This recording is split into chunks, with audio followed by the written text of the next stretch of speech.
When shall we three meet again? In thunder, lightning, or in rain? When the holy burn is done, when the battle's lost and won.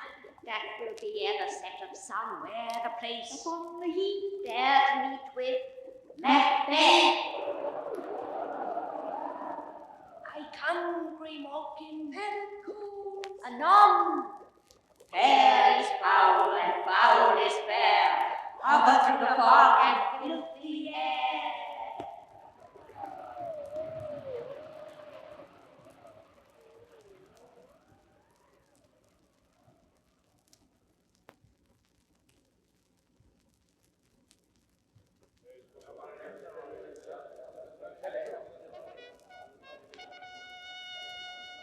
What bloody man is that? He can report, as seemeth by his plight, of the revolt the newest state. Question him, Malcolm, my son. This is the sergeant who, like a good and hardy soldier, fought against my captivity. Hail, brave friend! Say to the king the knowledge of the broil as thou didst leave it. Doubtful it stood. As two spent swimmers that do cling together and choke their art. The merciless MacDonald, worthy to be a rebel, but to that the multiplying villainous of nature do swarm upon him. From the western isles of kerns and gallow glasses is supplied. And fortune, on his damned quarrels smiling, showed like a rebel's whore. But all's too weak, for brave Macbeth, well he deserves that name, disdaining fortune, with his brandished steel, which smoked with bloody execution, like valor's minion carved out his passage till he faced the slave, which ne'er shook hands nor bade farewell to him, till he unseamed him from the nave to the chops, and fixed his head upon our battlements. Oh, valiant cousin, worthy gentleman. Mark, King of Scotland, mark. No sooner justice had with valor armed compelled these skipping kerns to trust their heels, but the Norwegian lord, surveying vantage, with furbished arms and new supplies of men, began a fresh assault. Dismayed not this our captains, Macbeth and Banquo? Yes, as sparrows, eagles, or the hare, the lion. But I am faint. My gashes cry for help. So well thy words become thee as thy wounds. They smack of honor both. Go, get him surgeons.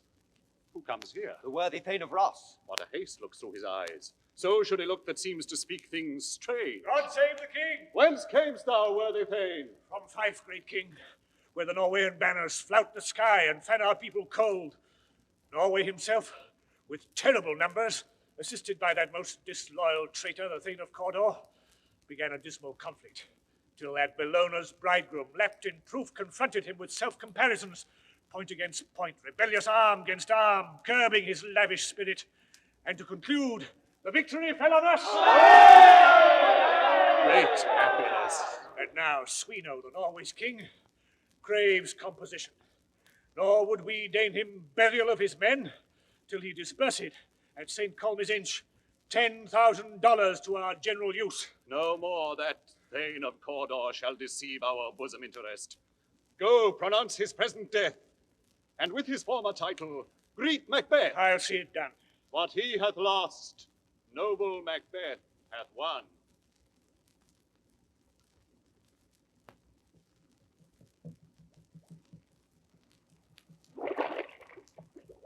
Where hast thou been, sister? Killing swine.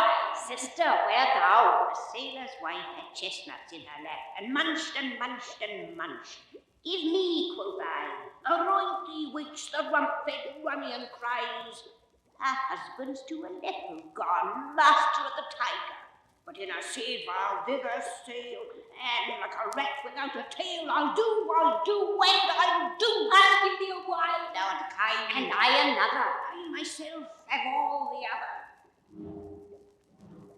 A drum, Macbeth doth come.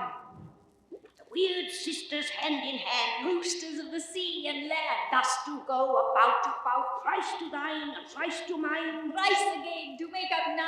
Peace, the charms wound up.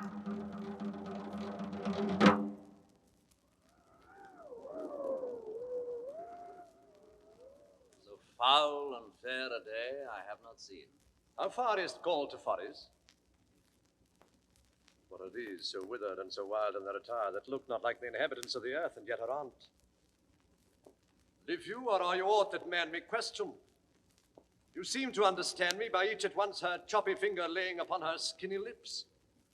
You should be women, and yet your beards forbid me to interpret that you are so. Speak if you can. What are you? All hail, Macbeth, hail to thee, Thane of Glam.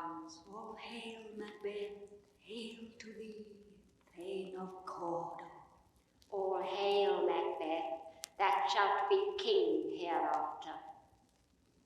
Good sir, why do you start and seem to fear things that do sound so fair? In the name of truth, are ye fantastical, or that indeed which outwardly ye show? My noble partner you greet with pleasant grace and great prediction of noble having and of royal hope that he seems rapt withal. To me you speak not. If you can look into the seeds of time and say which grain will grow and which will not, speak then to me, who neither beg nor fear your favors nor your hate. Hail, Hail, lesser than Macbeth and greater. not so happy, yet much happier. Thou shalt get kings though thou be none. So all hail Macbeth and Banquo, Banquo and Macbeth, all hail. Stay, you imperfect speakers, tell me more. By Sinel's death I know I'm Thane of Glamis, but how of Cawdor? The Thane of Cawdor lives, a prosperous gentleman, and to be king stands not within the prospect of belief, no more than to be Cawdor. Say from whence you owe this strange intelligence, or why upon this blasted heath you stop our way with such prophetic greeting. Speak, I charge you.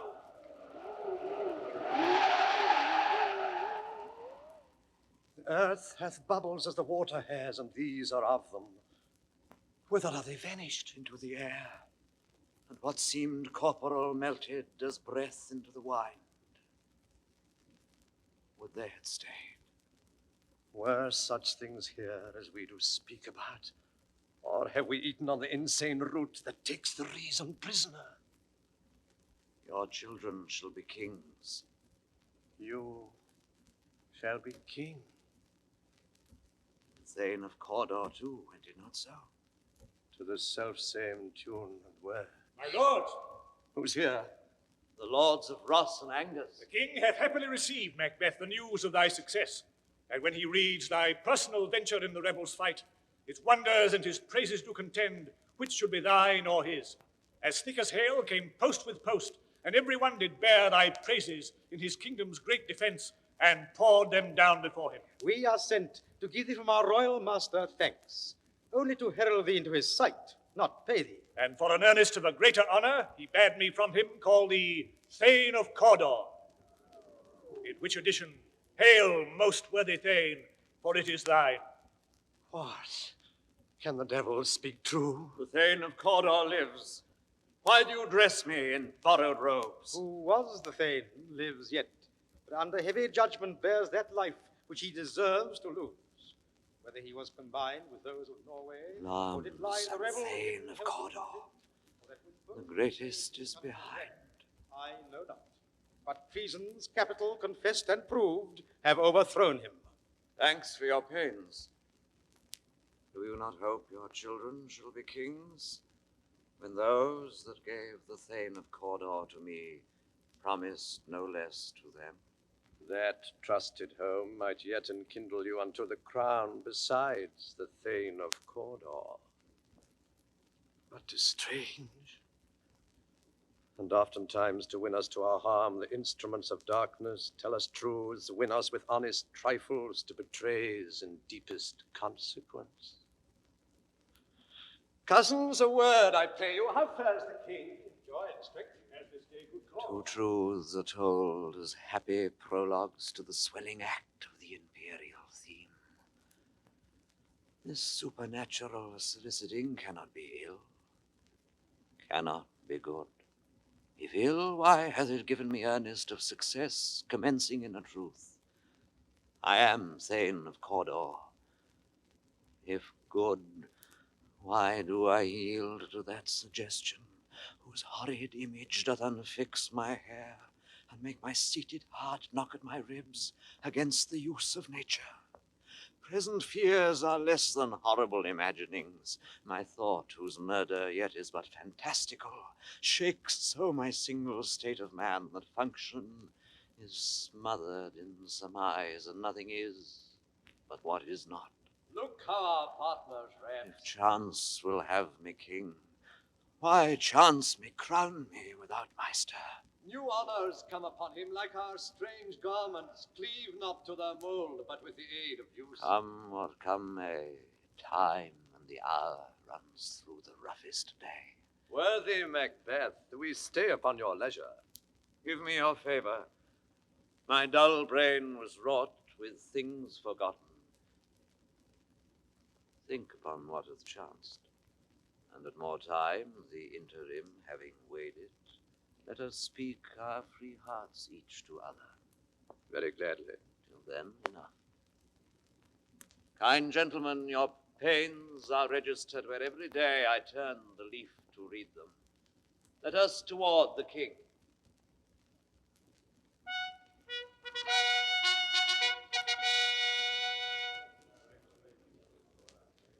Is execution done on Cawdor? Are not those in commission yet returned? Speak, Malcolm. My liege and father, they are not yet come back. But I have spoke with one that saw him die, who did report that very frankly he confessed his treasons, implored your highness pardon, and set forth a deep repentance. Nothing in his life became him like believing it. He died as one that had been studied in his death, to throw away the dearest thing he owed as 'twere a careless trifle. There's no art to find the mind's construction in the face. He was a gentleman on whom I built an absolute trust. See, my lord, Macbeth and Banquo are come. Oh, worthiest cousin, the sin of my ingratitude even now was heavy on me. Thou art so far before that swiftest wing of recompense is slow to overtake thee. Would thou hadst less deserved, that the proportion both of thanks and payment might have been mine.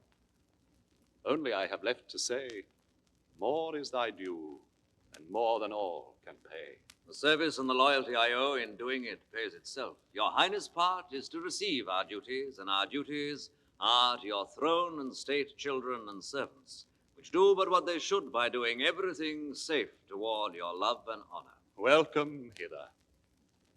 I have begun to plant thee, and will labor to make thee full of growing. Noble Banquo, thou hast no less deserved, nor must be known no less to have done so. Let me enfold thee, and hold thee to my heart. There, if I grow, the harvest is your own. My plenteous joys, wanton in fullness, seek to hide themselves in drops of sorrow.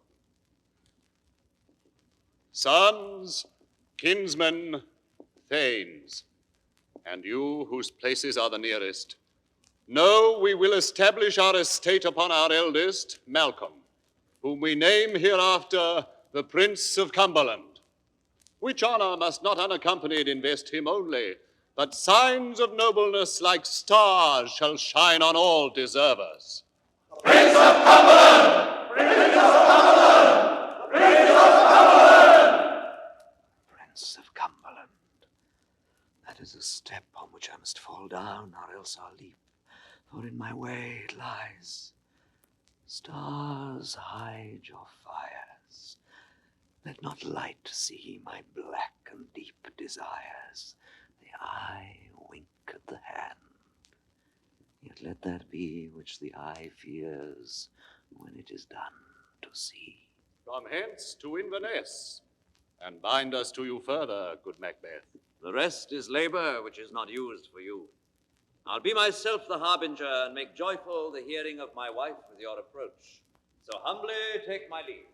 Let's after him, whose care is gone before to bid us welcome. It is a peerless kinsman.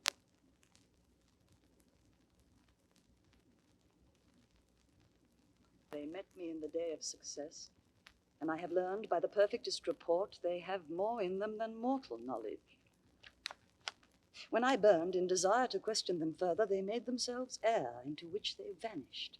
Whilst I stood wrapped in the wonder of it, came missives from the king, who all hailed me Thane of Cawdor, by which title before these weird sisters saluted me, and referred me to the coming on of time, with hail, King that shalt be. This I have thought good to deliver thee, my dearest partner of greatness, that thou mightst not lose the dues of rejoicing by being ignorant of what greatness is promised thee. Lay it to thy heart, and farewell.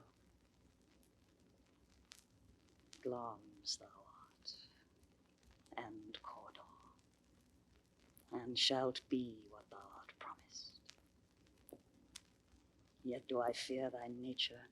It is too full of the milk of human kindness to catch the nearest way. Thou wouldst be great, art not without ambition, but without the illness should attend it.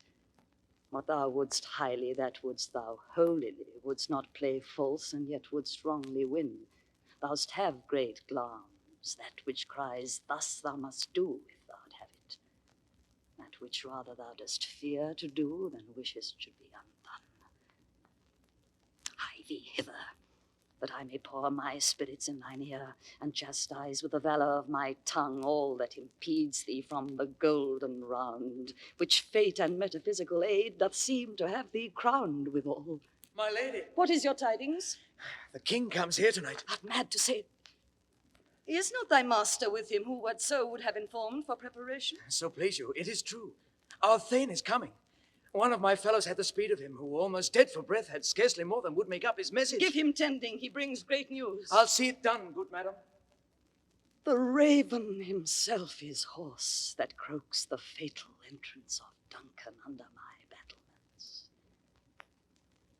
Come, you spirits that tend on mortal thoughts, unsex me here, and fill me from the crown to the toe top full of direst cruelty. Make thick my blood, stop up the access and passage to remorse, that no compunctious visitings of nature shake my fell purpose, nor keep peace between the effect and it. Come to my woman's breasts and take my milk for gall, you murdering ministers, wherever in your sightless substances you wait on nature's mischief. Come, thick night, and pour thee in the dunnest smoke of hell, that my keen knife see not the wound it makes, nor heaven peep through the blanket of the dark to cry, hold, hold. My dearest love. Great glams, worthy Cawdor, greater than both by the all-hail hereafter. Thy letters have transported me beyond this ignorant present, and I feel now the future in the instant. My dearest love, Duncan comes here tonight. And when goes hence? Tomorrow, as he purposes. Oh, never shall sun that morrow see. Thy face, my Thane, is as a book where men may read strange matters. To beguile the time, look like the time, bear welcome in your eye, your hand, your tongue, look like the innocent flower, but be the serpent under it. He that's coming must be provided for. And you shall put this night's great business into my dispatch, which shall to all our nights and days to come give solely sovereign sway and masterdom. We will speak further. Only look up clear. To alter favour ever is to fear. Leave all the rest to me.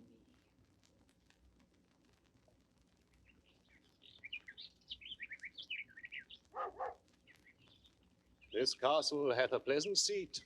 The air nimbly and sweetly recommends itself unto our gentle senses.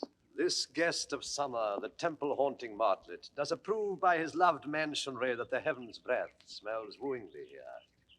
No jutty, frieze, buttress, nor coign of vantage, but this bird hath made his pendant bed and procreant cradle.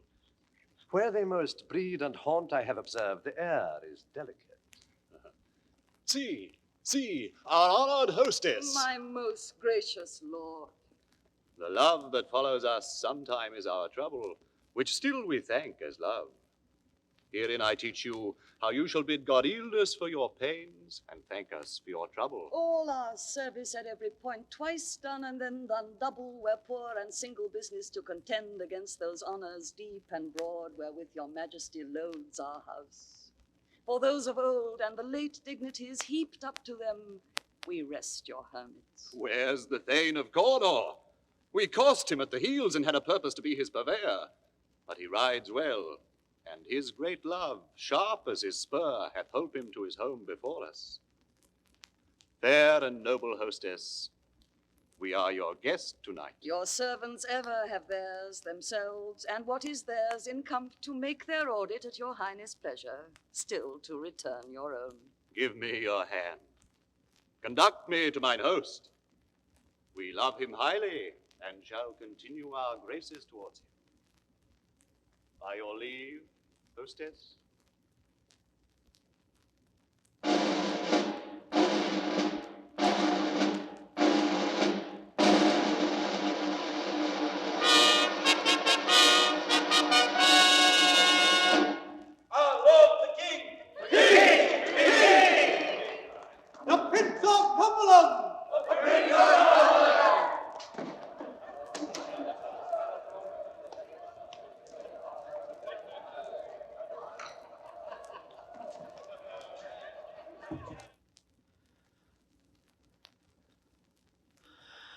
it were done when 'tis done, then 'twere well it were done quickly.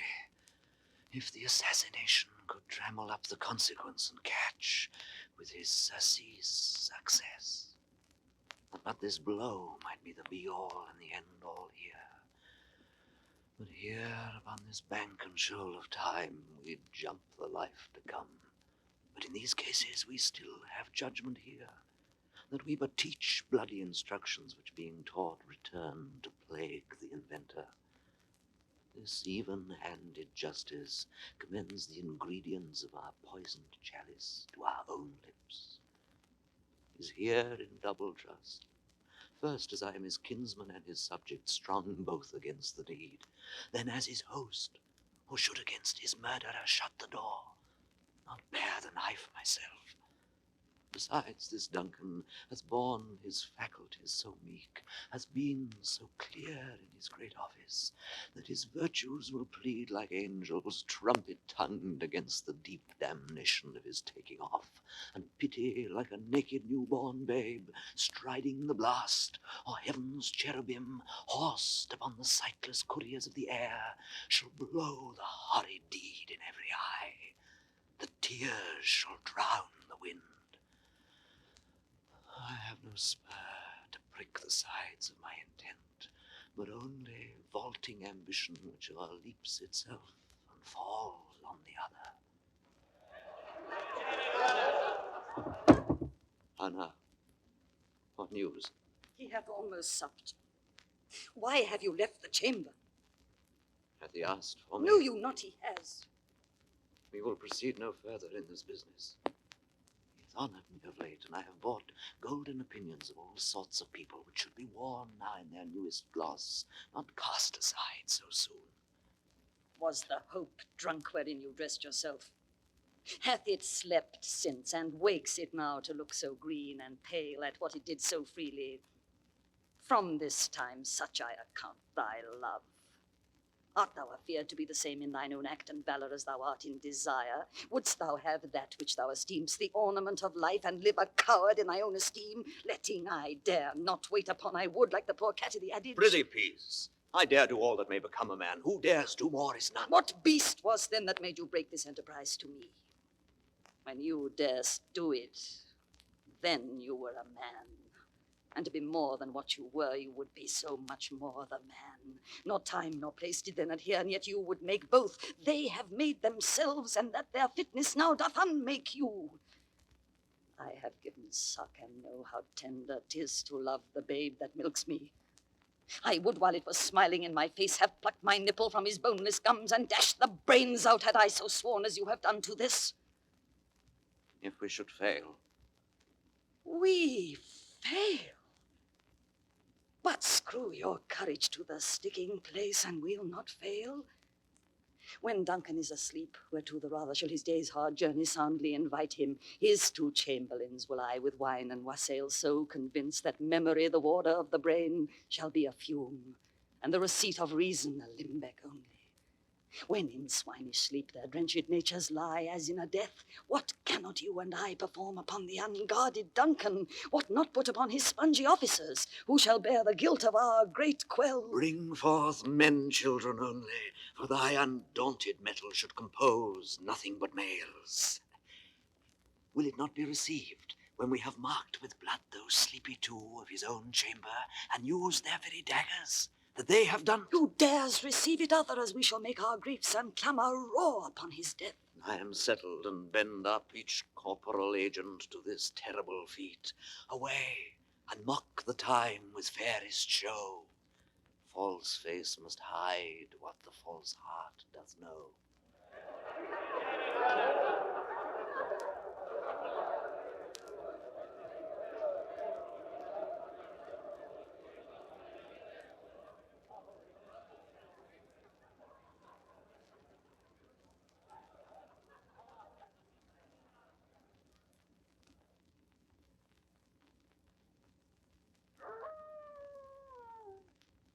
How goes the night, boy?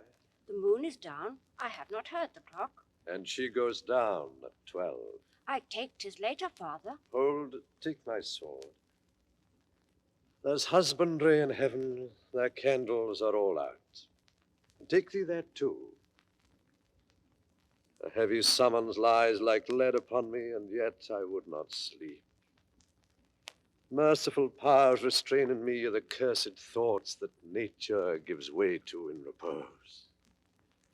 Give me my sword. Who is there? A friend, good Banquo. What, sir, not yet at rest? The king is abed.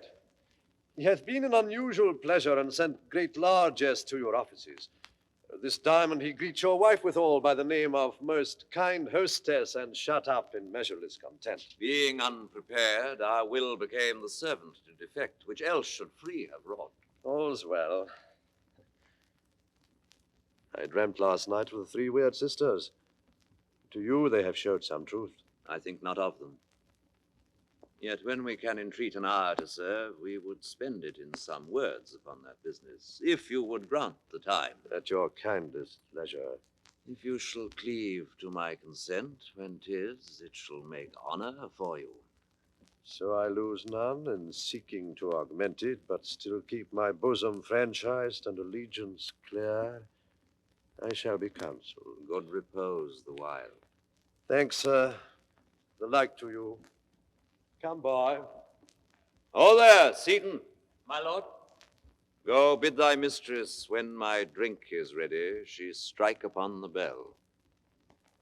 Get thee to bed. I will, my lord.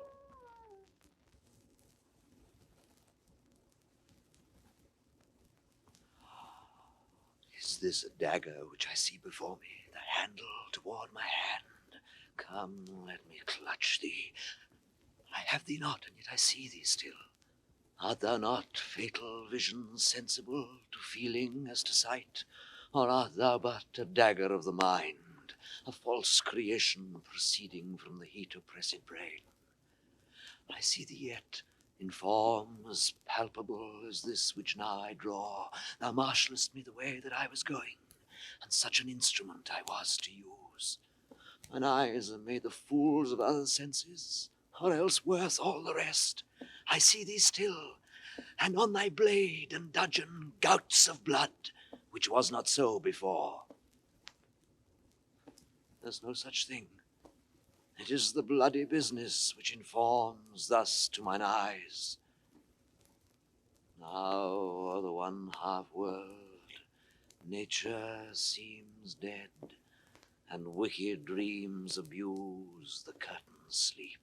Witchcraft celebrates pale Hecate's offerings, and withered murder alarmed by his sentinel, the wolf, whose howls his watch, thus with his stealthy pace, with Tarquin's ravishing strides towards his design, moves like a ghost. Thou sure and firm said earth, hear not my steps, which way they walk, for fear thy very stones prate of my whereabout, and take the present horror from the time, which now suits with it. Whilst I threat he lives, words to the heat of deeds too cold breath gives.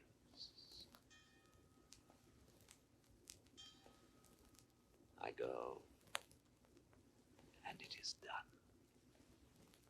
The bell invites me. Hear it not, Duncan, for it is a knell that summons thee to heaven or to hell.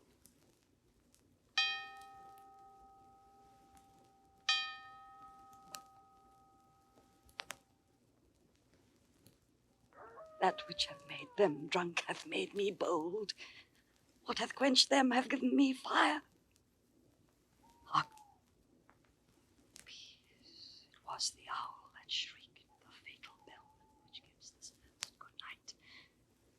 He is about it. The doors are open, and the surfeited grooms do mock their charge with snores. I have drugged their posits that death and nature do contend about, and whether they live or die. Who's there? On hold! I am afeard they have awaked, and 'tis not done. The attempt and not the deed confounds us. Hark! daggers ready, could not miss him. Had he not resembled my father as he slept, I had done it. My husband. I have done the deed. Didst thou not hear a noise? I heard the owl scream and the crickets cry. Did not you speak? When? Now. As I descended? Aye. Hark! Who lies in the second chamber? Donalbain. This is a sorry sight. A foolish thought to say a sorry sight. As one did laugh in sleep, and one cried murder, that they did wake each other, I stood and heard them. But they did say their prayers and addressed them again to sleep. There are two lodged together. One cried, God bless us, and amen, the other, as they had seen me with these hangman's hands. Listening their fear, I could not say amen when they did say, God bless us. Consider it not so deeply. But wherefore could I not pronounce amen? I had most need of blessing, and amen stuck in my throat. These deeds must not be thought of after these ways. So it will make us mad. Methought I heard a voice cry, sleep no more. Macbeth does murder, sleep the innocent sleep. Sleep that knits up the raveled sleeve of care. The death of each day's life, sore labor's bath. Balm of hurt minds, great nature's second course. Chief nourisher in life's feast. What do you mean? Still it cried, sleep no more to all the house. Glamis hath murdered sleep, and therefore Cawdor shall sleep no more. Macbeth shall sleep no more. Who was it that thus cried? Why, worthy Thane, you do unbend your noble strength to think so brain-sickly of things. Go get some water and wash this filthy witness from your hand. Why did you bring these daggers from the place? They must lie there. Go carry them and smear the sleepy grooms with blood. I'll go no more. I'm afraid to think what I have done. Look on again, I dare not. Infirm of purpose, give me the daggers. The sleeping and the dead are but as pictures. 'Tis the eye of childhood that fears a painted devil. If he do bleed, I'll gild the faces of the grooms withal, for it must seem their guilt. Whence is that knocking? Oh, how is't with me when every noise appalls me? What hands are here? Ah, they pluck out mine eyes. Will all great Neptune's ocean wash this blood clean from my hand? No, this my hand will rather the multitudinous seas incarnadine, making the green one red. My hands are of your color, but I shame to wear a heart so white. I hear a knocking at the south entry. Retire we to our chamber. A little water clears us of this deed. How easy is it then? Your constancy hath left you unattended. Hark, more knocking. Get on your nightgown, lest occasion call us and show us to be watchers. Be not lost so poorly in your thoughts. To know my deed, were best not know myself. Wake, Duncan, with thy knocking. I would thou couldst.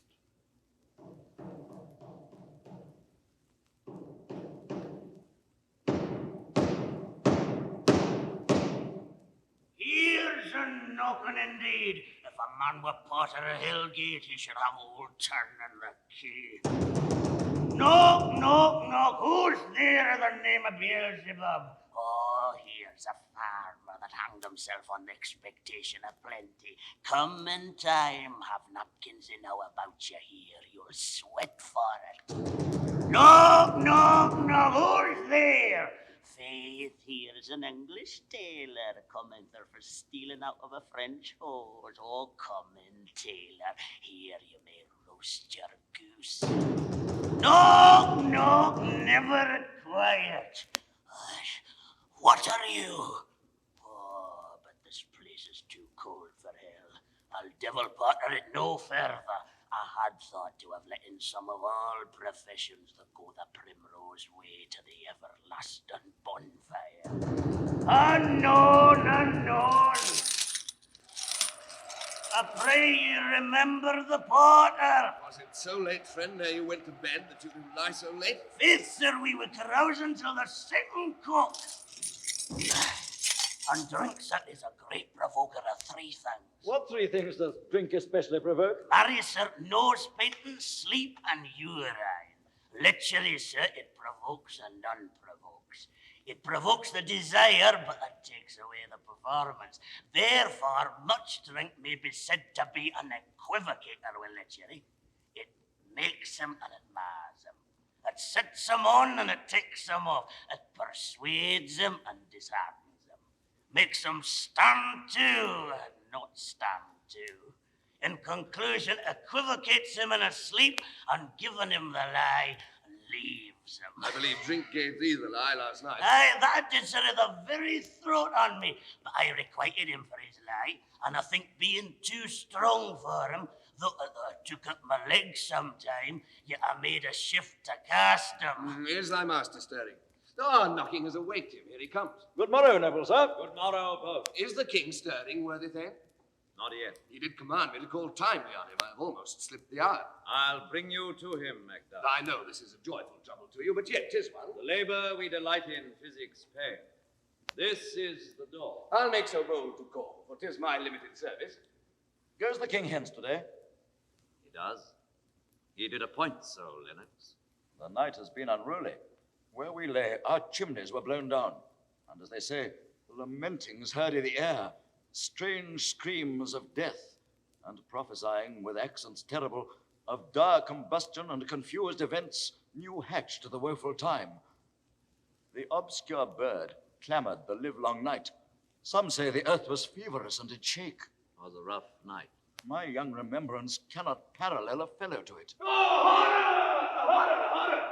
Tongue nor heart cannot conceive nor name thee. What's the matter? Confusion now hath made his masterpiece. Most sacrilegious murder hath broke ope the Lord's anointed temple, and stole thence the life of the building. What is't you say? The life? Mean you, his majesty? Approach the chamber and destroy your sight with a new gorgon.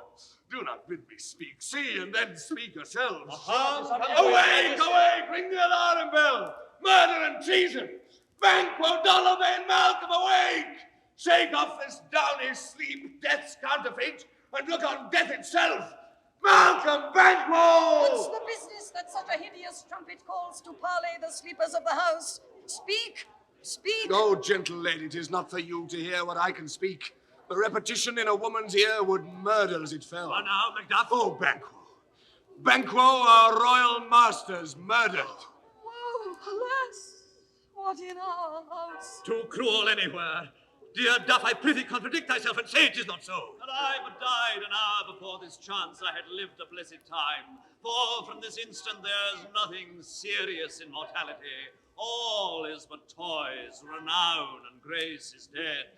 The wine of life is drawn, and the mere lease is left this vault to brag on. Why is this clamour? What is amiss? You are and do not know. The spring, the head, the fountain of your blood is stopped. The very source of it is stopped. Your royal father's murdered. By who? Those of his chambers, it seemed, had done it. Their hands and faces were all badged with blood. So were their daggers, which unwiped we found upon their pillows. They stared and were distracted. No man's life was to be trusted with Oh, them. yet I do repent me of my fury that I did kill them. Wherefore did you so? Who can be wise, amazed, temperate and furious, loyal and neutral in a moment? No man.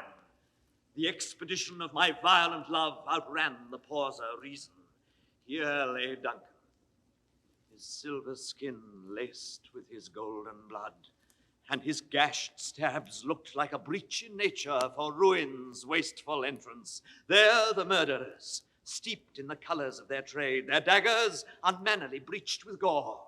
Who could refrain that had a heart to love, and in that heart courage to make love known? Oh, help me! Look to the lady. Oh. Look to the lady.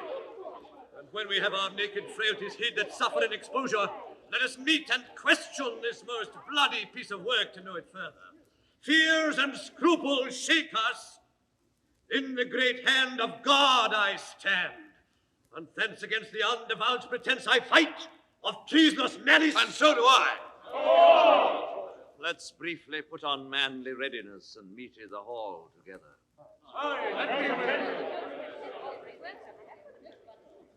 What will you do? Let's not consort with them, brother. To show an unfelt sorrow is an office which the false man does easy. How to England? To Ireland, Our separated fortunes will keep us both the safer. Where we are, Malcolm, there's daggers in men's smiles. The nearer in blood, the nearer bloody. This murder a shaft that shot hath not yet lighted, and our safest way is to avoid the aim. Therefore to horse, and let us not be dainty of leave taking, but shift away. There's warrant in that theft which steals itself, and there's no mercy left.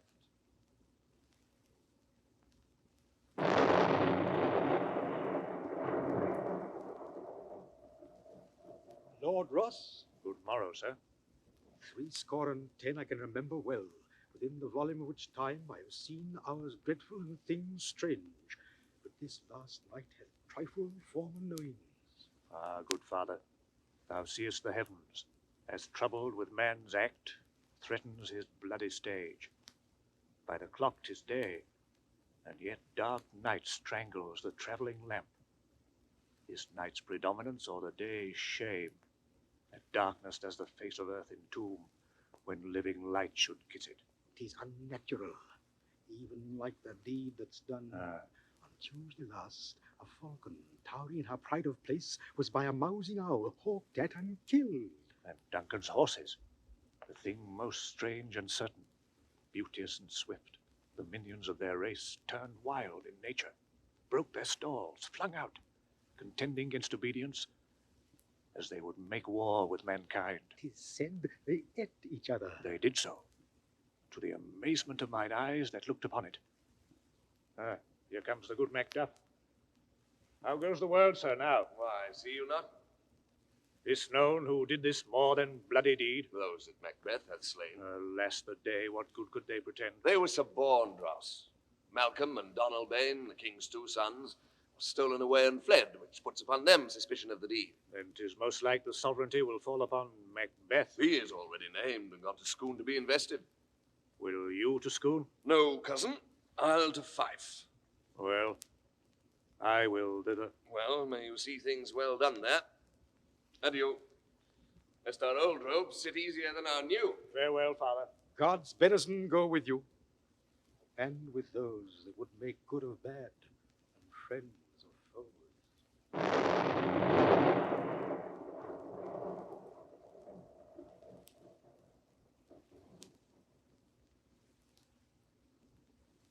Thou hast it now.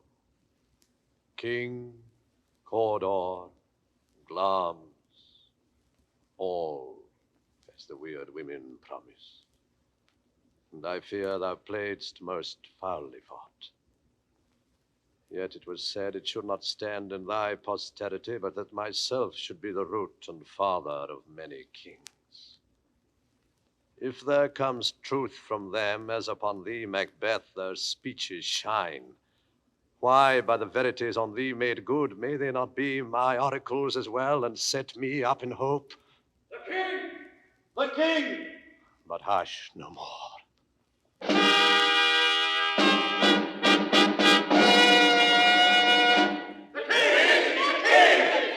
We thank you all. Hail to your majesty. Here's our chief guest. If Banquo had been forgotten, it had been as a gap in our great feast, and all thing unbecoming. Tonight we hold a solemn supper, sir, and I'll request your presence. Let your highness command upon me, to the which my duties are with the most indissoluble tie forever knit. Ride you this afternoon? Aye, my good lord. We should have else desired your good advice, which still hath been both grave and prosperous in this day's council, but we'll take tomorrow. Is't far you ride? As far, my lord, as will fill up the time twixt this and supper. Go not my horse the better, I must become a borrower of the night for a dark hour or twain. Fail not our feast. My lord, I will not.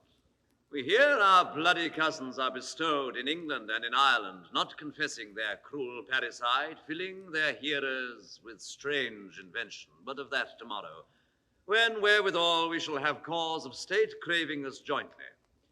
Are you to horse, adieu, till you return at night. Goes Fleance with you? Aye, my good lord. Our time does call upon us. I wish your horses swift and sure of foot, and so I do commend you to their backs. Farewell. Farewell, my lord. Let every man be master of his time till 7 at night. To make society the sweeter welcome, we will keep ourselves till supper time alone. Till then, God be with you. Seyton, attend those men our pleasure. They are, my lord, without the palace gate. Bring them before us. I will, my lord. To be thus is nothing, but to be safely thus. Our fears in Banquo stick deep, and in his royalty of nature reigns that which would be feared. 'Tis much he dares, and to that dauntless temper of his mind he hath a wisdom that doth guide his valor to act in safety. There is none but he whose being I do fear, and under him my genius is rebuked, as it is said Mark Antony's was by Caesar. It chid the sisters when first they put the name of king upon me, and bade them speak to him. Then, prophet-like, they hailed him father to a line of kings. Upon my head they placed a fruitless crown, and put a barren scepter in my gripe, thence to be wrenched with an unlineal hand, no son of mine succeeding. If it be so, for Banquo's issue have I filed my mind. For them the gracious Duncan have I murdered, put rancors in the vessel of my peace only for them, and mine eternal jewel given to the common enemy of man, to make them kings, the seed of Banquo kings. Rather than so, come fate into the list, and champion me to the utterance. Who's there? The men your majesty did send to see. As well. Now go to the door and stay there till we call. Was it not yesterday we spoke together? Yes, my good lord. Well then now, have you considered of my speeches? Know that it was he in the times past which held you so under fortune, which you thought had been our innocent self. This I made good to you in our last conference, passed in probation with you, how you were born in hand, how crossed, the instruments, who wrought with them, and all things else that might to half a soul and to a notion crazed say, thus did Banquo. You made it known to us. I did so, and went further, which is now our point of second meeting. Are you so gospelled to pray for this good man and for his issue, whose heavy hand hath bowed you to the grave, and beggared yours forever? We are men, my liege. Aye, the catalogue ye go for men. As hounds and greyhounds, mongrels, spaniels, curs, choughs, water rugs, and demi-wolves are clept all by the name of dogs. The valued file distinguishes the swift, the slow, the subtle, the housekeeper, the hunter, every one according to the gift which bounteous nature hath in him closed, whereby he does receive particular addition from the bill that writes them all alike. And so of men. Now, if you have a station in the file, not i' the worst rank of manhood, say it, and I will put that business in your bosoms whose execution takes your enemy off, grapples you to the heart and love of us, who wear our health but sickly in his life, which in his death were perfect.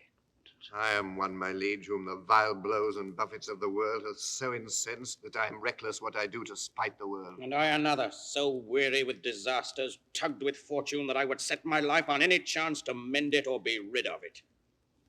Both of you know Banquo was your enemy. Aye, my lord. So is he mine, and in such bloody distance that every minute of his being thrusts against my nearest of life.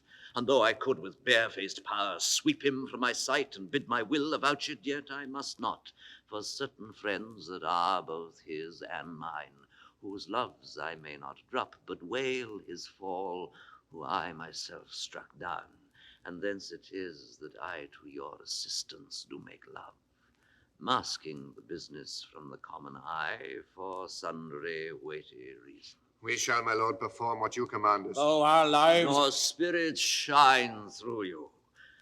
Within this hour at most, I will advise you where to plant yourselves, acquaint you with the perfect spy of the time. The moment on't, for must be done tonight, and something from the palace. Always thought that I require a clearness, and with him, to leave no rubs nor botches in the work, Fleance, his son, that keeps him company, whose absence is no less material to me than is his father's, must embrace the fate of that dark hour. Resolve yourselves apart. I'll come to you anon. I'm a good lord. I'll call upon you straight. Abide within. It is concluded. Banquo, thy soul's flight, if it find heaven, must find it out tonight.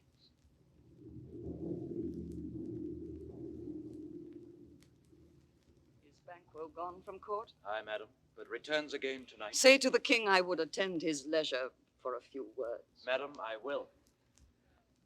Naught's had. All spent when our desire is got without content. 'Tis safer to be that which we destroy than by destruction dwell in doubtful joy. How now, my lord? Why do you keep alone? Of sorriest fancies your companions making, using those thoughts which should indeed have died with them they think on. Things without all remedy should be without regard. What's done is done. We have scotched the snake, not killed it. She'll close and be herself, whilst our poor malice remains in danger of her former tooth. But let the frame of things disjoined, both the worlds suffer. Ere we will eat our meal in fear and sleep in the affliction of these terrible dreams that shake us nightly. Better be with the dead, whom we, to gain our peace, have sent to peace, than on the torture of the mind to lie in restless ecstasy. Duncan is in his grave. After life's fitful fever, he sleeps well. Treason has done his worst, nor steel, nor poison, malice domestic, foreign levy, nothing can touch him further. Come on, gentle my lord, sleek o'er your rugged looks. Be bright and jovial mongst your guests tonight. So shall I, love, and so I pray be you. Let your remembrance apply to Banquo. Present him eminence, both with eye and tongue. Unsafe the while that we must lave our honors in these flattering streams, and make our faces vizards to our hearts, disguising what they are. You must leave this. Oh, full of scorpions is my mind, dear wife. Thou know'st that Banquo and his Fleance lives. But in them nature's copies not etern. There's comfort yet. They are assailable. And be thou jocund, ere the bat hath flown his cloistered flight, ere to black Hecate summons, the sharp-born beetle with his drowsy hums hath rung night's yawning peal, there shall be done a deed of dreadful note. What's to be done? Be innocent of the knowledge, dearest Chuck, till thou applaud the deed. Come, sealing night, scarf up the tender eye of pitiful day, and with thy bloody and invisible hand cancel and tear to pieces that great bond which keeps me pale.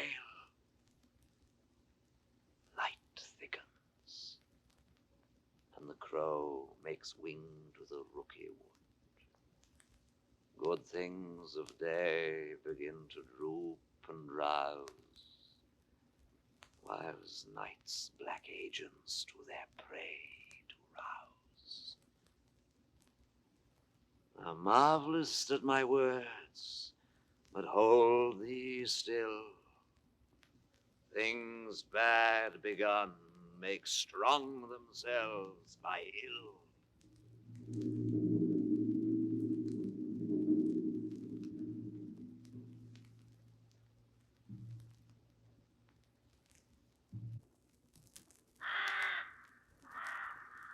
But who did bid thee join with us? Macbeth? He needs not our mistrust, since he delivers our offices and what we have to do to the direction just.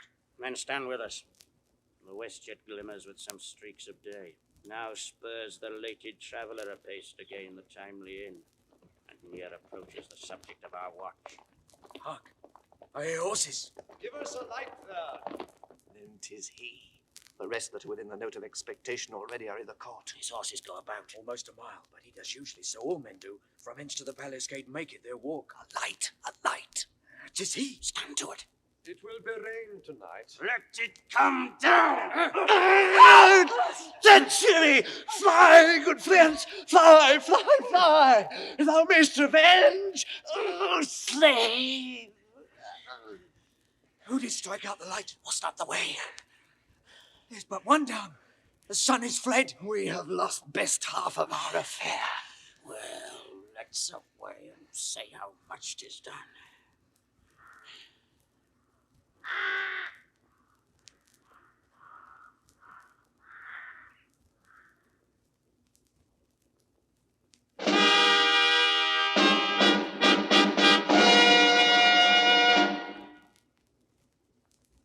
You know your own degrees. Sit down. First and last, the hearty welcome. Ourself will mingle with society and play the humble host. Our hostess keeps her state, but in best time we will require her welcome. Pronounce it for me, sir, to all our friends, for my heart speaks, they are welcome. See, they encounter thee with their hearts' thanks.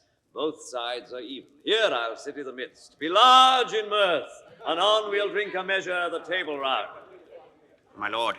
There's blood upon thy face. 'Tis Banquo's then. 'Tis better thee without than he within. Is he dispatched? My lord, his throat is cut. That I did for him. Thou art the best of the cutthroats. It is good that did the like for Fleance. If thou didst did, thou art the non-pariah. Most royal sir, Fleance escaped. And comes my fit again. I had else been perfect, whole as the marble, founded as the rock, as broad and general as the casing air. But now I am cabined, cribbed, confined, bound in to saucy doubts and fears. But Banquo's safe. Aye, my good lord, safe in a ditch he bides, with 20 trenched gashes on his head, the least a death to nature. Thanks for that. Get thee gone. Tomorrow we'll hear ourselves again. My royal lord, you do not give the cheer. The feast is sold that is not often vouched while 'tis a-making. 'Tis given with welcome, to feed were best at home. From thence the source to meet his ceremony, meeting were bare without it. Sweet remembrancer, now good digestion wait on appetite, and health on both. May it please your highness sit. Here had we now our country's honour roofed, where the graced person of our Banquo present, who may I rather challenge for unkindness than pity for mischance. His absence, sir, lays blame upon his promise. Please it your highness to grace us with your royal company. The table is full. Here is a place reserved, sir. Where? Here, my good lord. What is that moves, your highness? Which of you have done this? What, my good lord? my lord? Thou canst not say I did it. Never shake thy gory locks at me. Gentlemen, rise. His highness is not well. Sit, worthy friends. My lord is often thus, and hath been from his youth. Pray you keep seat. The fit is momentary. Upon a thought he will again be well. If much you note him, you shall offend him and extend his passion. Feed and regard him not. Are you a man? Aye, and a bold one, that dare look on that which might appall the devil. Oh, proper stuff. This is the very painting of your fear. This is the air-drawn dagger which you said led you to Duncan. Oh, these flaws and starts, impostors to truth, here would well become a woman's story at a winter's fire, authorized by her grandam.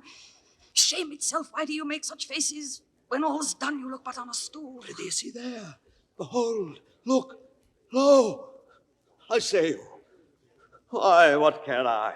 If thou canst nod, speak too. If charnel houses and our graves must send those that we bury back, our monument shall be the moors of kites. What, quite unmanned in folly? If I stand here, I saw him. Fie for shame. Blood hath been shed ere now i' the olden time, ere humane statute purged the gentle wheel. Aye, and since too murders have been performed, too terrible for the ear. The time has been that when the brains were out, the man would die, and there an end. But now they rise again, with 20 mortal murders on their crowns, and pushes from our stools. This is more strange than such a murder is. My worthy lord, your noble friends do lack you. I do forget. Do not muse at me, my most worthy friends. I have a strange infirmity, which is nothing to those that know me. Come, love and health to all, then I'll sit down. Give me some wine, fill full. I drink to the general joy of the whole table, and to our dear friend, Banquo, whom we miss. Would he were here! To all and him we thirst, and all to all. Avaunt and quit my sight! Let the earth hide thee! Thy bones are marrowless, thy blood is cold. Thou hast no speculation in those eyes, which thou dost glare with. Think of this, good peers, but as a thing of custom, 'tis no other, only it spoils the pleasure of the time. What man dare? I dare. Approach thou like the rugged Russian bear, the armed rhinoceros or the Hyrcan tiger. Take any shape but that, and my firm nerves shall never tremble, or be alive again, and dare me to the desert with thy sword. If trembling I inhabit then, protest me, the baby of a girl. Hence, horrible shadow, unreal mockery, hence. Why so? Being gone, I am a man again. Pray you, sit still. You have displaced the mirth, broke the good meeting with most admired disorder. Can such things be? And overcome us like a summer's cloud without our special wonder. You make me strange even to the disposition that I owe, when now I think you can behold such sights, and keep the natural ruby of your cheeks, when mine is blanched with fear. What sights, my lord? I pray you speak not. He grows worse and worse. Question enrages him. At once, good night. Stand not upon the order of your going, but go at once. Good night, and better health attend his majesty. A kind good night to all. It will have blood, they say. Blood will have blood. Stones have been known to move, and trees to speak. Auguries and understood relations have by magpies and choughs and rooks brought forth the secrets, man of blood. What is the night? Almost at odds with morning. Which is which? How sayest thou that Macduff denies his person at our great bidding? Did you send to him, sir? I hear it by the way, but I will send. There's not a one of them, but in his house they keep a servant feed. I will tomorrow, and betimes I will to the weird sisters. More shall they speak, for now I am bent to know by the worst means the worst. For mine own good all causes shall give way. I am in blood stepped in so far, that should I wade no more, returning were as tedious as go o'er. Strange things I have in head that will to hand, that must be acted ere they may be scanned. You lack the season of all natures. Sleep. Come, we'll to sleep. My strange and self-abuse is the initiate fear that wants hard use. We are yet but young indeed.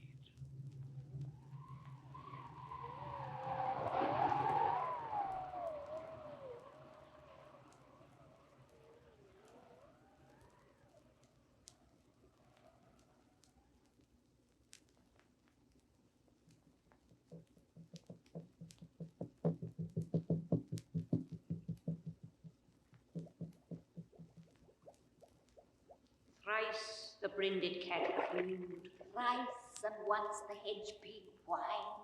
Harpier cries, "'Tis time, 'tis time!" Round about the cauldron go, in the poisoned entrails throw. Toad that under cold stone days and nights has 31 sweltered venom sleeping got. Boil thou first the charming pot. Double, double, toil and trouble, fire burn and cauldron bubble.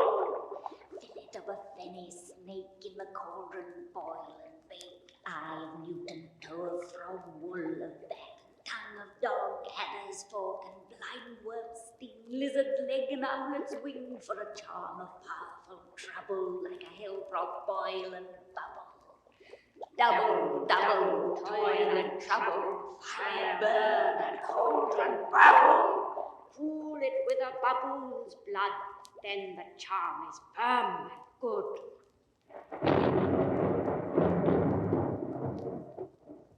By the pricking of my thumbs, something wicked this way comes. Open locks, whoever knocks. How now, you secret black and midnight hags? What is't you do? A deed without a name. I conjure you by that which you profess, howe'er you come to know it, answer me to what I ask you. Speak, demand. We'll answer. Say if thou'dst rather hear it from our mouths or from our master. Hold 'em, let me see 'em. Pour in Sow's blood that hath eaten her 9 farrow, grease that's sweating from the murderer's gibbet, throw into the flame. Come high or low, thyself and office deftly show. Tell me, thou unknown power. He knows thy thought. Hear his speech, but say thou naught. Macbeth, Macbeth, beware Macduff, beware the Thane of fight. Dismiss me enough. Whate'er thou art, for thy good caution, thanks. Thou hast harped my fear aright. But one word more. He will not be commanded. Here's another, more potent than the first. Macbeth, Macbeth! Had I 3 years, I'd hear thee. Be bloody, bold, and resolute. Laugh to scorn the power of man, for none of woman born shall harm Macbeth. Then live, Macduff! What need I fear of thee? But yet I'll make assurance double sure, and take a bond of fate. Thou shalt not live, that I may tell pale-hearted fear it lies, and sleep in spite of thunder. What is this that rises like the issue of a king, and wears upon his baby brow the round and top of sovereignty? Listen, but speak not to it. Shall never vanquished be, until great Burnham Wood, to hide on Sinane Hill, shall come against him. That will never be. Who can impress the forest, bid the tree unfix his earthbound root? Yet my heart throbs to know one thing. Tell me if your art can tell so much. Shall Banquo's issue ever reign in this kingdom? Seek to know no more. I will be satisfied. Deny me this, and an eternal curse fall on you. Let me know. Show his eyes and grieve his heart. Come like shadows, so depart. Macbeth, thou art too like the spirit of Banquo. Down! Thy crown to sear mine eyeballs. Macbeth. And thy hair, thou other gold-bound brow, is like the first, A third is like the former. Macbeth. Filthy hags, why do you show me this? Macbeth. A fourth start I. Macbeth. Lord, will the line stretch out to the crack of doom? Macbeth. Another yet. Macbeth. A seventh I'll see no more. Macbeth. And yet the eighth appears, who bears a glass which shows me many more. And some I see the twofold balls and treble scepters carry. Horrible sight! Macbeth. Now I see 'tis true, for the blood-bolted Banquo smiles upon me and points at them for his. What is this so? Macbeth. Macbeth. Macbeth. Macbeth.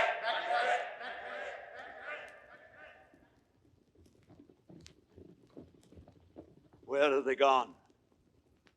Let this punisher's hour stand I accursed in the calendar. Come in without there. What's your grace's will? Saw you the weird sisters? No, my lord. Came they not by you? No, indeed, my lord. Infected be the air whereon they ride, and damned all those that trust them. I did hear the galloping of horses. Who was't went by? 'Tis 2 or 3, my lord, that bring you word. Macduff is fled to England. Fled to England? Aye, my good lord. Well, get thee hence. Aye, my good lord. Time thou anticipatest my dread exploits. The flighty purpose never is o'ertook, unless the deed go with it. From this moment the very firstlings of my heart shall be the firstlings of my hand. And even now, to crown my thoughts with acts, be it thought and done. The castle of Macduff I will surprise, seize upon Fife, give to the edge of the sword his wife, his babes, and all unfortunate souls that trace him in his line. No boasting like a fool. This deed I'll do before this purpose cool. But no more sights.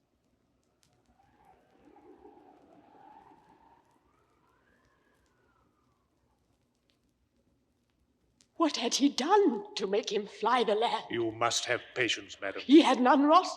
His flight was madness. When our actions do not, our fears do make us traitors. You know not whether it was his wisdom or his fear. Wisdom? To leave his wife, to leave his babes, his mansion and his titles in a place from whence himself does fly. He loves us not. He wants the natural touch. For the poor wren, the most diminutive of birds, will fight her young ones in her nest against the owl. All is the fear, and nothing is the love, as little is the wisdom, where the flight so runs against all reason. My dearest coz, I pray you school yourself. But for your husband, he is noble, wise, judicious, and best knows the fits of the season.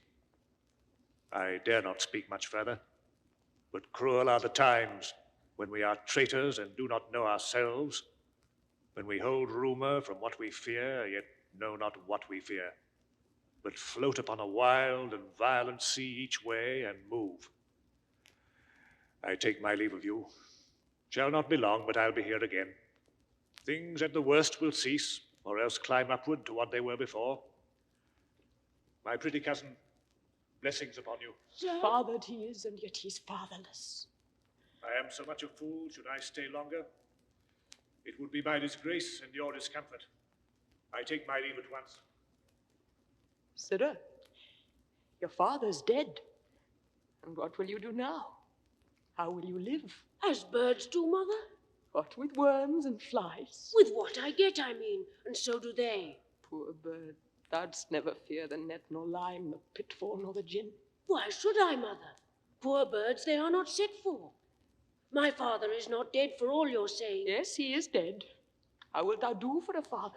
Nay, how will you do for a husband? Why, I can buy me 20 at any market. Then you'll buy 'em to sell again. Thou speak'st with all thy wit, and yet if faith with wit enough for thee. Was my father a traitor, mother? Aye, that he was. What is a traitor? Why, one that swears and lies. And be all traitors that do so? Every one that does so is a traitor and must be hanged. And must they all be hanged that swear and lie? Every one. Who must hang them? Why, the honest men. Then the liars and swearers are fools, for there are liars and swearers enow to beat the honest men and hang up them. Oh, now God help thee, poor monkey. But how wilt thou do for a father? If he were dead, you'll weep for him. If you would not, it were a good sign that I should quickly have a new father. Poor prattler, how thou talkst. Bless you, fair dame. I'm not to you known, though in your state of honor I'm perfect. I doubt some danger does approach you nearly. If you will take a homely man's advice, be not found here. Hence with your little ones. Heaven preserve you. I dare abide no longer. Whither should I fly? I have done no harm. But I remember now I am in this earthly world, where to do harm is often laudable, to do good sometimes accounted dangerous folly. Why then, alas, do I put up that womanly defense to say I have done no harm? I see you. Onto these faces! Where is your husband? I hope in no place so unsanctified where such as thou mayst find him. He's a traitor. Thou liest, thou saggard villain! Weren't you egg, young fry of treachery? Excuse me, mother. Run away, I pray you. Murder!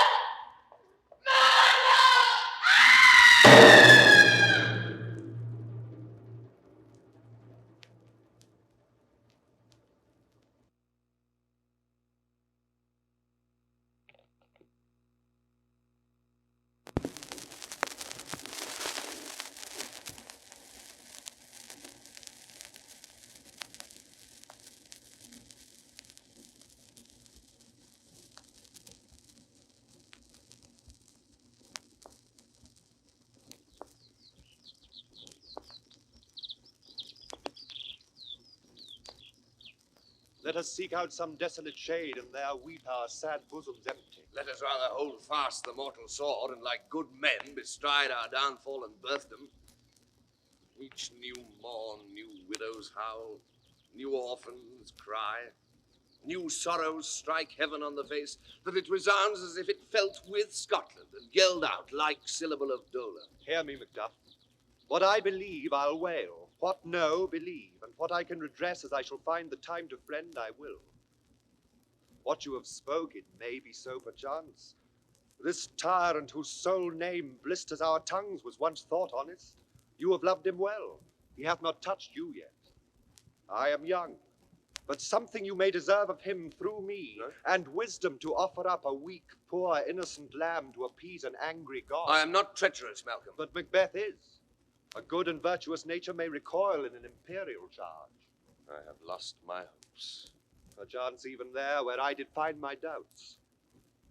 Why in that rawness left you wife and child, those precious motives, those strong knots of love without leave-taking? I pray you, Macduff, let not my jealousies be your dishonors, but mine own safeties. You may be rightly just, whatever I shall think. Bleed, poor country.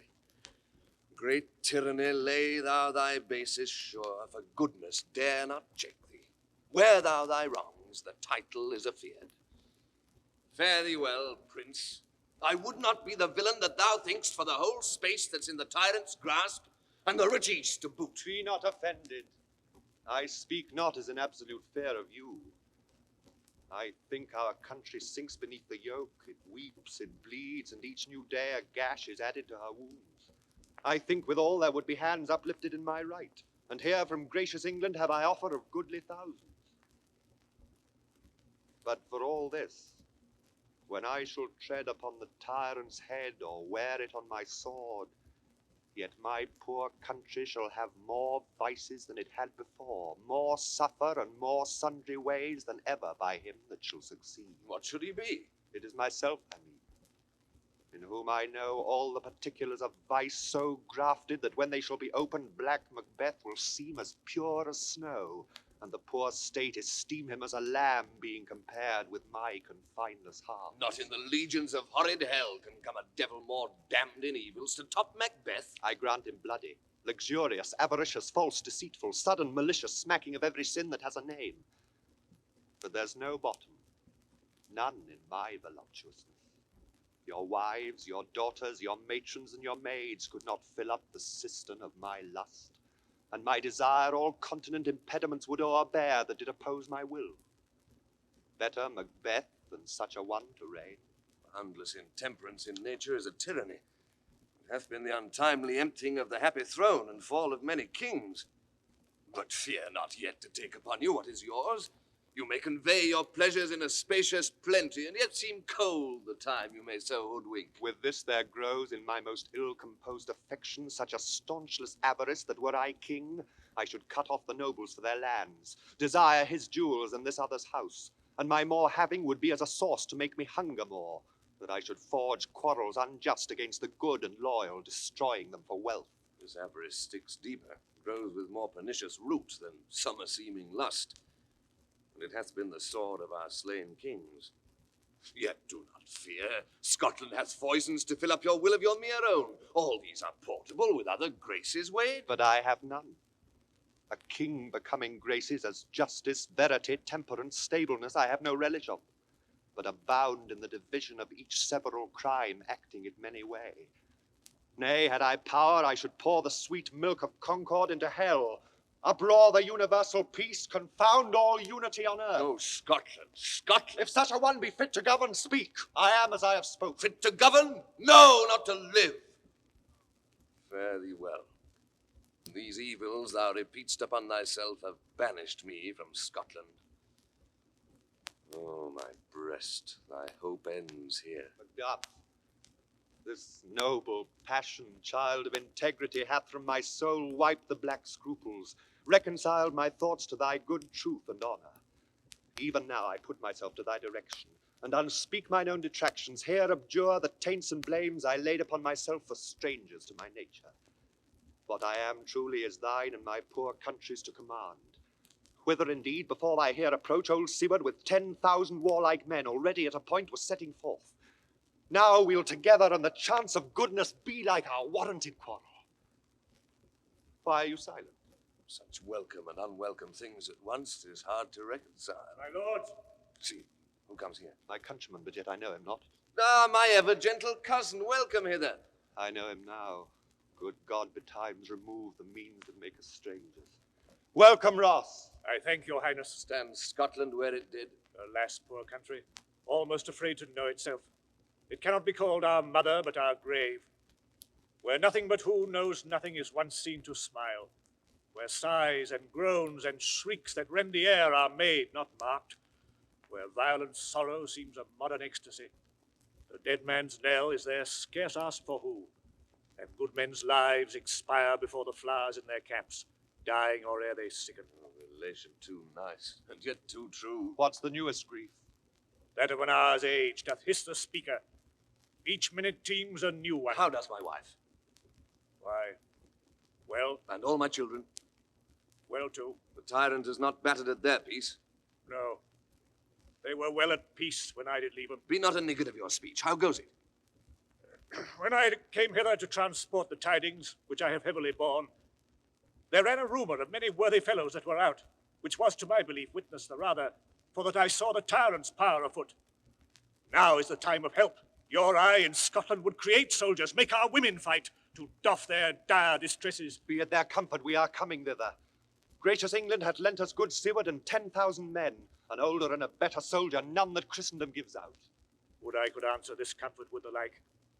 But I have words that would be howled out in the desert air, where hearing should not latch them. What concern they? The general cause? Or is it a fee grief due to some single breast? No mind that's honest, but in it shares some woe. Though the main part pertains to you alone. If it be mine, keep it not from me. Quickly, let me have it. Let not your ears despise my tongue forever, which shall possess them with the heaviest sound that ever yet they heard. I guess at it. Your castle is surprised. Your wife and babe savagely slaughtered. To relate the manner whereon the quarry of these murdered deer to add the death of you. Merciful heaven. What man ne'er pull your hat upon your brows? Give sorrow words. The grief that does not speak whispers the o'erfraught heart and bids it break. My children, too. Wife, children, servants, all that could be found. And I must be from thence. My wife killed, too. I have said. Be comforted. Let's make us medicines of our great revenge to cure this deadly grief. He has no children. All my pretty ones? Did you say all? Oh, hell, kite! All? What? All my pretty chickens and their dam at one fell swoop. Disputed like a man. I shall do so, but I must also feel it as a man. I cannot but remember such things that were most precious to me. Did heaven look up and would not take their part? Sinful Macduff. They were all struck for thee. Naught that I am, not for their own demerits, but for mine, fell slaughter on their souls. Heaven rest them now. Be this the whetstone of your sword, let grief convert to anger. Blunt not the heart, enrage it. Oh, I could play the woman with mine eyes, and braggart with my tongue. But gentle heavens, cut short all intermission. Front to front bring thou this fiend of Scotland and myself. Within my sword's length set him. If he escape, heaven forgive him too. This tune goes manly. Come, go we to the king. Our power is ready, our lack is nothing but our leave. Macbeth is ripe for shaking, and the powers above put on their instruments.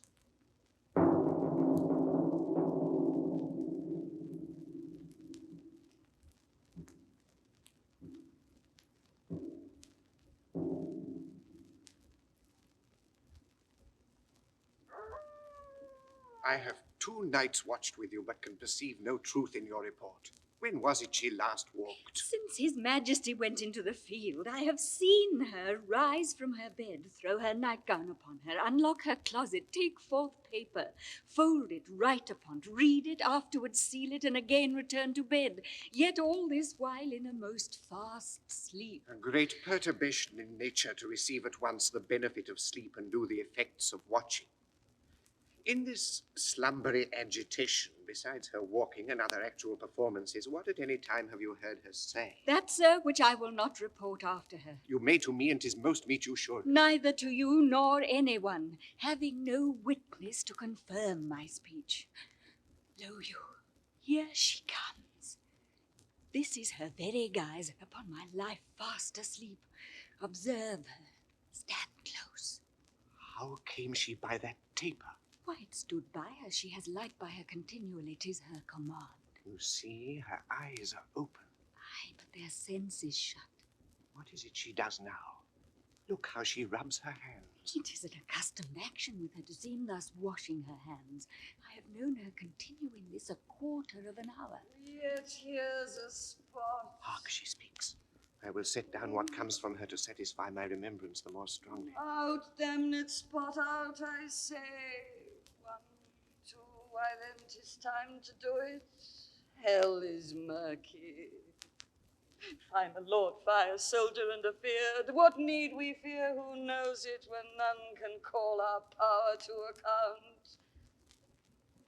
Yet who would have thought the old man to have had so much blood in him? Do you mark that? The Thane of Fife had a wife. Where is she now? What will these hands ne'er be clean? No more of that, my lord, no more of that. You mar all with this starting. Go to, you have known what you should not. She has spoke what she should not, I am sure of that. Heaven knows what she has known. Yes, the smell of the blood still. All the perfumes of Arabia will not sweeten this little hand. What a sighs there, the heart is sorely charged. I would not have such a heart in my bosom for the dignity of the whole body. Wash your hands, put on your nightgown, look not so pale. I tell you yet again, Banquo's buried. He cannot come out on's grave. Even so. To bed. To bed, there's knocking at the gate. Come, give me your hand. What's done cannot be undone. To bed, to bed, to bed. Will she go now to bed? Directly. More needs she the divine than the physician. God forgive us all. Look after her, remove from her the means of all annoyance, and still keep eyes upon her. So, good night. My mind she has mated and amazed my sight. I think, but dare not speak.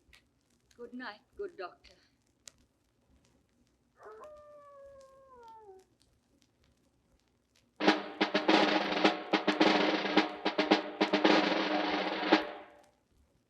English power is near, led on by Malcolm, his uncle Seward, and the good Macduff. Revenge is burning them. For their dear causes would to the bleeding and the grim alarm excite the mortified man. Near Burnham Wood shall we well meet them. That way are they coming. What does the tyrant Russ? Great Duncan he strongly fortifies. Some say he's mad. Others that lesser hate him do call it valiant fury. But for certain, he cannot buckle his distempered cause within the belt of rule. Now does he feel his secret murders sticking on his hands.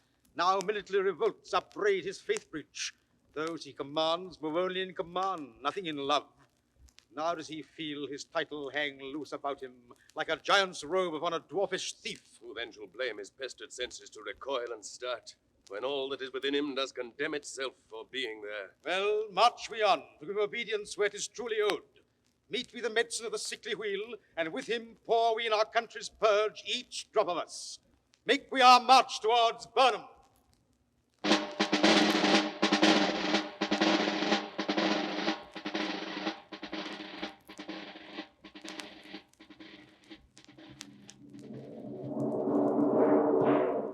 Bring me no more reports, let them fly all. Till Burnham Wood remove to Dunsinane, I cannot taint with fear. What's the boy, Malcolm? Was he not born of woman?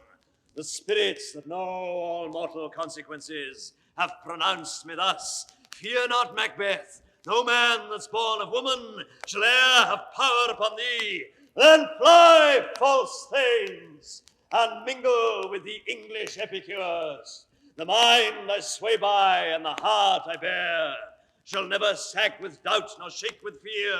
My lord! My lord! The devil damn thee black, thou cream-faced loon. Where gotst thou that goose look? There is 10,000 geese, villain! Soldiers, sir. Oh, prick thy face, and overred thy fear, thou lily-livered boy. What soldiers, Patch? Death of my soul! Those linen cheeks of thine are counselors to fear. What soldiers, wayfares? The English force so please you. Take thy face hence. Ay, good my lord. Seyton! I'm sick at heart when I behold. Seyton, I say! This push will cheer me ever, or deceit me now. I've lived long enough. The way of life is fallen into the sear, the yellow leaf. And that which should accompany old age is honor, love, obedience, troops of friends, I must not look to have. But in their stead, curses not loud but deep. Mouth honor, breath, which the poor heart would fain deny and dare not. Seyton! What's your gracious pleasure? What news more? All is confirmed, my lord, which was reported. I'll fight till from my bones my flesh be hacked. Give me my armor. 'Tis not needed yet. I'll put it on. Send out more horses, skirt the country round. Hang those that talk of fear. Give me mine armor. Good day to your majesty. How does your patient, doctor? Oh, not so sick, my lord, as she is troubled with thick-coming fancies that keep her from her rest. Cure her of that. Canst thou not minister to a mind diseased? Pluck from the memory a rooted sorrow, raise out the written troubles of the brain, and with some sweet oblivious antidote, cleanse the stuffed bosom of that perilous stuff which weighs upon the heart. Oh, therein the patient must minister to himself. Throw physic to the dogs, I'll none of it. Come, put mine armor on, give me my staff. Seyton, send out. Doctor, the thanes fly from me. Come, sir, dispatch. If thou couldst, doctor, cast the water of my land, find her disease, and purge it to a sound and pristine health, I would applaud thee to the very echo that should applaud again. Pull't off, I say. What rhubarb, senna, or what purgative drug would scour these English hence? Hear'st thou of them? Aye, my good lord. Your royal preparation makes us hear something. Bring it after me. I will not be afraid of death and bane, till Burnham Forest come to Dunsinane.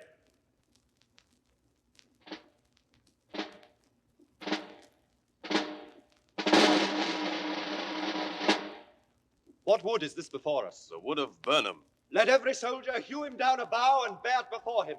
Thereby shall we shadow the numbers of our host and make discovery err in report of us. Hew down the bunches! We learn no other but the confident tyrant keeps still in Dunsinane and will endure our setting down before it. 'Tis his main hope. For where there is advantage to be given, both more and less have given him the revolt.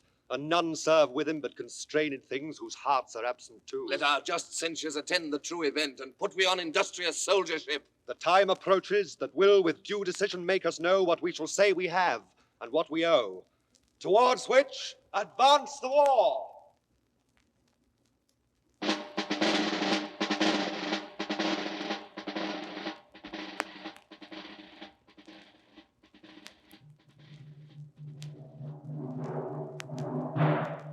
Hang out our banners on the outward walls. The cry is still, they come.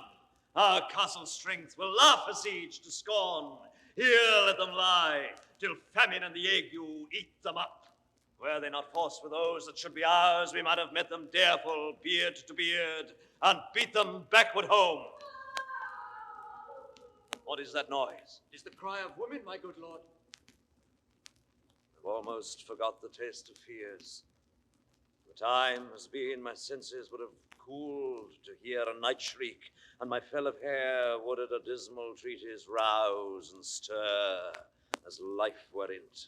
I've supped full with horrors. Direness, familiar to my slaughterer's thoughts, cannot once start me. Wherefore was that cry? The queen, my lord, is dead. She should have died hereafter.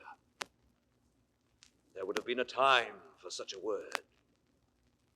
Tomorrow and tomorrow and tomorrow creeps in this petty pace from day to day to the last syllable of recorded time, and all our yesterdays have lighted fools the way to dusty death. Out, out, brief candle. Life's but a walking shadow, a poor player that struts and frets his hour upon the stage, and then is heard no more. It is a tale told by an idiot, full of sound and fury, signifying nothing. Gracious, my lord! Now come to use thy tongue, thy story quickly. I should report that which I say I saw, but know not how to do it. Well, say, sir. As I did stand my watch upon the hill, I looked toward Burnham, and anon methought the wood began to move. Liar and slave! Let me endure your wrath if it be not so. Within this 3 mile way you see it coming. I say a moving grove. If thou speak'st false, upon the next tree shall thou hang alive, till famine cling thee. If thy speech be sooth, I care not if thou dost for me as much. I pull in resolution, and begin to doubt the equivocation of the fiend that lies like truth. Fear not, till Burnham wood do come to Dunsinane, and now a wood comes toward Dunsinane. Arm and out! If this which here vouches does appear, there is no flying hence nor tarrying here. I begin to be aweary of the sun, and wish the estate of the world were now undone. Ring the alarm bell, blow wind, come rack, at least we'll die with harness on our back.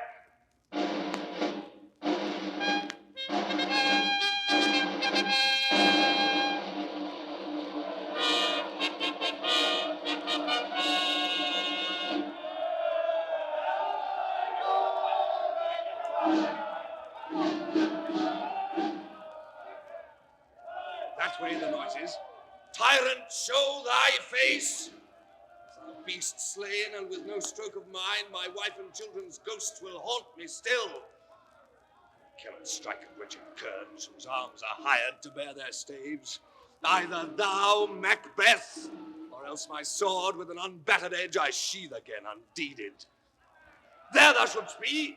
By this great clatter one of greatest note seems bruited.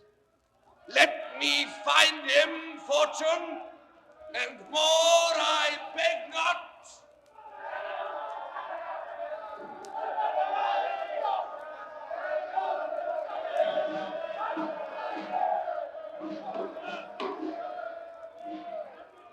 They've tied me to the stake, I cannot fly, but bear like I must fight the course.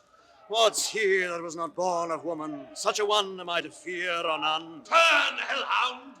Turn! Of all men else I have avoided thee. I'll get thee back. My soul is too much charged with blood of thine already. I have no words. My voice is in my sword, thou bloodier villain than terms can give thee out. Thou losest labour, as easy mayst thou the entrenchant air with thy keen sword impress as make me bleed.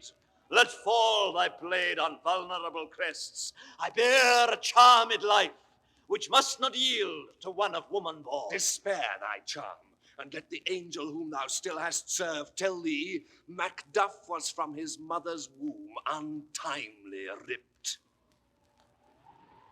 Cursed be that tongue that tells me so, for it hath cowed my better part of man, and be these juggling fiends no more believed that palter with us in a double sense, that keep the word of promise to our ear, and break it to our hope, I'll not fight with thee. Then yield thee, coward, and lift up in the show and gaze of the time. We'll have thee as our rarer monsters are, painted upon a pole, and under it, here you may see the tyrant. I will not yield to kiss the ground before young Malcolm's feet, and to be baited with the rabble's curse. Though Burnham would be come to Dunsinane, and thou opposed, being of no woman born, yet I will try the last. Before my body I throw my warlike shield. Lay on, Macduff, and damned be him that first cries, hold enough.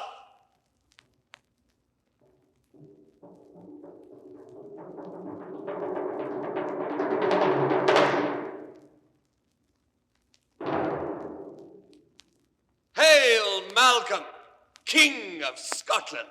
See where stands the usurper's cursed head. The time is free. I see thee compassed with thy kingdom's pearl, that speak my salutation in their minds, whose voices I desire aloud with mine. Hail, King of Scotland! Hail, King of Scotland! Hail, King of Scotland! Hail, King of Scotland! We shall not spend a large expense of time before we reckon with your several loves and make us even with you. My thanes and kinsmen henceforth be earls, the first that ever Scotland in such honour named. What's more to do which would be planted newly with the time, as calling home our exiled friends abroad that fled the snares of watchful tyranny, producing forth the cruel ministers of this dead butcher and his fiend-like queen, who, as 'tis thought, by self and violent hands took off her life. This and what needful else that calls upon us, by the grace of grace, we will perform in measure, time, and place. So thanks to all at once, and to each one, whom we invite to see us crowned at school.